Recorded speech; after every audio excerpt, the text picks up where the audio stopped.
PSG Fan TV, bonsoir à tous chers abonnés, bonsoir à toi Stéphane. Salut, salut.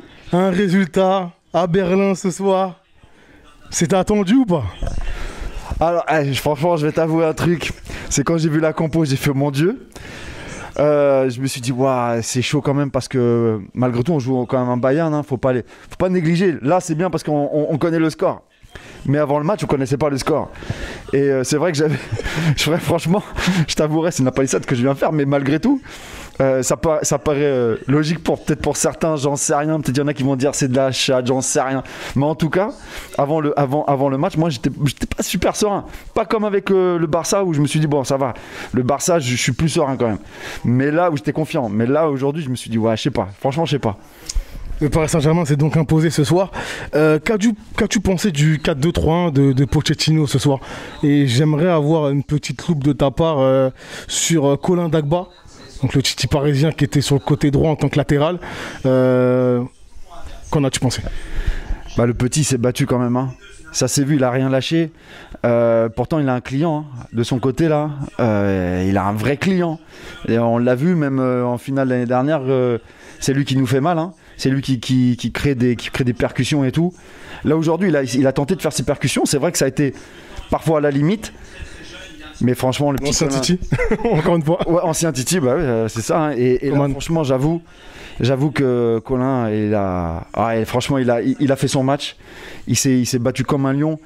Et j'ai vraiment apprécié son match. Ouais. D'accord. Qu'as-tu pensé? Donc, je te parlais du 4-2-3-1. Donc, au milieu de terrain, Danilo, Gueye. Ce soir, ça a fait l'affaire?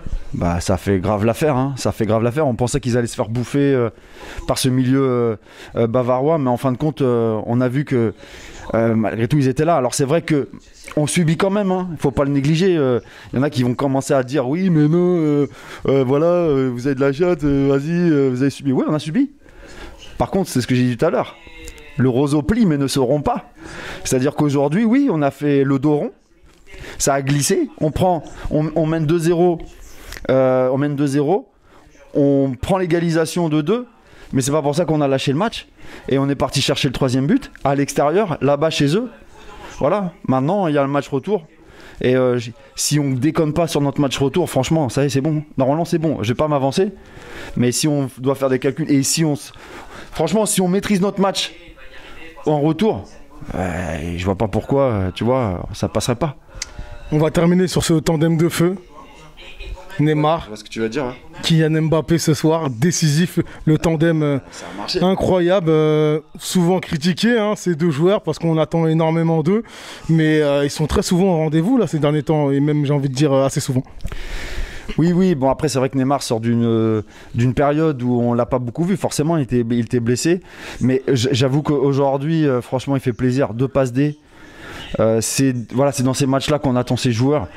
Alors c'est vrai qu'on a envie de les attendre tout le temps, dans tous les matchs. On veut qu'ils fassent tout le temps des exploits. Maintenant, c'est pas possible. On sait très bien que c'est pas possible. Mais c'est vrai que là, quand on regarde ces matchs de Ligue des Champions, on a envie justement qu'ils fassent ce genre de match. Kiki qui nous marque un doublé. Neymar qui fait 2 passes D. Ça roule quoi. Tu vois, ça roule. J'attends maintenant ce match retour et qu'ils nous fassent la même chose, qu'on puisse avoir une vraie relation avec les deux là. Alors je pense que peut-être qu'en Ligue 1 on nous voit tous les week-ends, les équipes elles savent elles savent que ce qu'on va jouer, elles connaissent les joueurs, peut-être c'est un peu plus verrouillé, j'en sais rien, même si Kylian il plante hein, quand même hein, malgré tout, hein, faut le dire cette année là. Mais là quand on est sur des équipes qui ne nous connaissent pas et qui ne jouent pas tous les week-ends, forcément on voit que ça passe, il y a des trous. Hein. Très bien, merci à toi. Écoute, merci. Et puis au match retour, putain, la semaine prochaine ça va être chaud. J'espère qu'on va récupérer Marquis. Hein, parce que ça va nous solidifier un petit peu la base arrière là-dessus. Bon, je croise les doigts. Ciao.